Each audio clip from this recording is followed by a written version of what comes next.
Everybody's Georgia Farming and Food Vlog. I have some crazy good news for you guys. Check it out. The banana tree has flowered.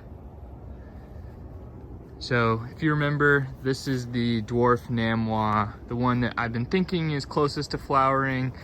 I'm 6 feet tall, and when I reach all the way up, I can't even reach the top of it. We're probably pushing 10 feet now. We just had the last banana update a week ago. But over here, the double Mahoi, there's the one pup that we've left on, is right around my height, again 6 feet, right here. So right at 6 feet, and we have a flower. This is crazy because just this last week, so last Friday, I filmed a video the day before on Thursday for the banana update, and this was the leaf that was just coming out, just barely coming out at that point. So within just 7 days now, we've had a flag leaf here. I'll go into more detail on that, and then the flower itself. So what you guys been waiting for, let's do a close-up here and just see what's in here. Here are the bananas. So let's take a step back here. So again, the way the banana plants, they grow, they start at the base, and the leaves actually form the trunk for the tree. So as a new leaf comes out, it comes out the top and then hangs over to the side and becomes the trunk. So you can see kind of the order is like this leaf came out, and we had this one, and then here's the flag leaf. So right before it flowers, you're gonna see a leaf this one is about probably a third of the size of the other ones. So if you look at this one right here, it is huge. Got to stand back to see the whole thing. And then the very next leaf, this is the flower, or the pre-flower flag leaf as they call it. And it's tiny. And this came out so quickly, just within 1 week, I had half of this big leaf come out, and then the flag leaf and the flower, and it's already opening up. This is crazy. I missed it that it happened so fast. So if you guys are close to having a flower, make sure you go out there every single day and check it out.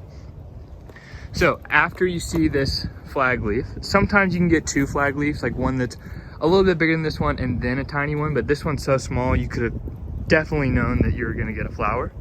And then the flower comes out, and it's this kind of big purplish ball when it first comes out, and you can see that the part that it comes out in, this is really dense. It's really thick, really hard, kind of like a, like a very hard cylinder that comes out. It's different than the leaf in terms of what it looks like, and it pops out the top. I wish I would have gotten a better view of it when it first came out. Sorry about missing that, but it comes out and then hangs over like a normal leaf, except it opens up, and underneath each of the petals is where you get the bananas.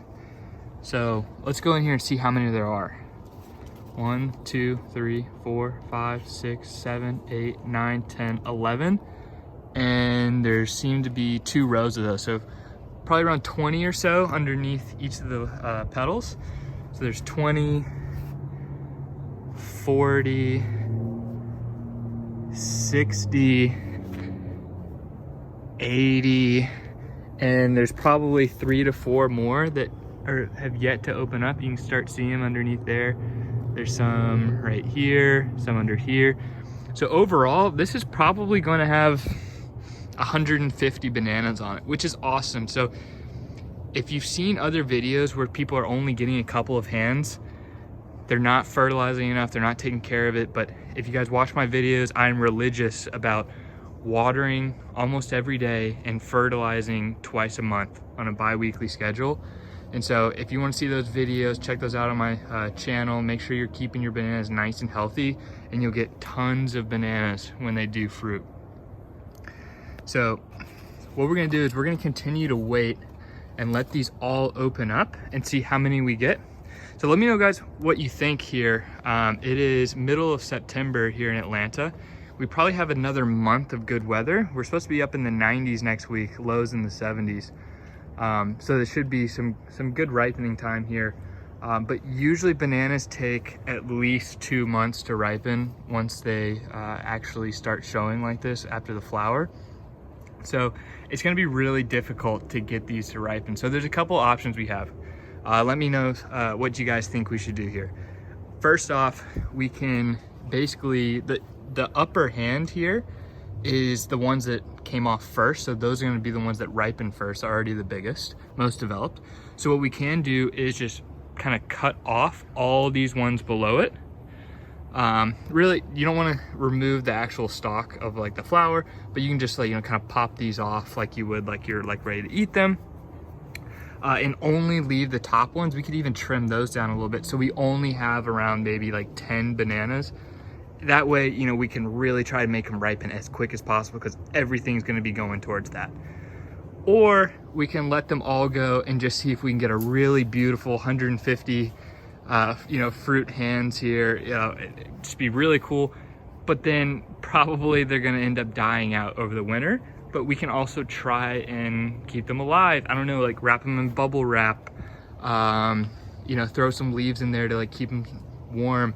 I really don't know. I've never really seen anybody successfully keep bananas that have fruited alive over the winter. I have seen some tips and tricks about keeping like the actual trunk and the tree itself alive. And I definitely have confidence that we can keep that alive, but I'm worried that these are gonna freeze and get off. So it's like, you know, if I want a chance at like tasting these, knocking all these ones off below it is probably the best bet. But, you know, even then they might not ripen in time, and then we destroy this beautiful flower and all these bananas for no reason. So I'm really kind of at a loss. So let me know what you guys think we should do. I'm gonna start doing a lot more updates here. I mean, it really is just beautiful to see in person. This is the first time I've gotten one to flower.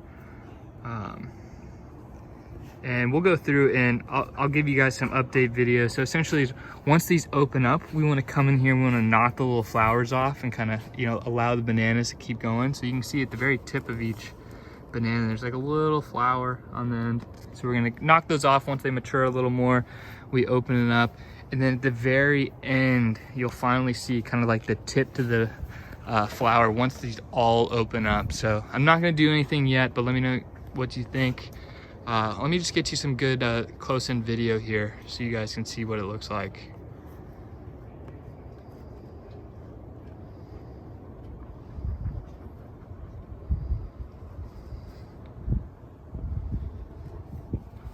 See if I can get way up in here. I mean, this like, you know, stem within the flower here is just rock solid. It is so different. Oh, hey, no eating that, no eating that. You gotta be careful. So, you know, as we said, when you prune these, make sure to cut away or cut up, and you don't wanna peel down because that hurts the trunk, as my dog was just doing right there. It's beautiful, it really is. So, you know, again, quick update.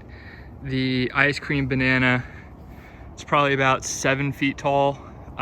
Definitely no sign of fruiting anytime soon. I had these back in Savannah and they get double this height and I still didn't get fruiting. This one, what a disappointment.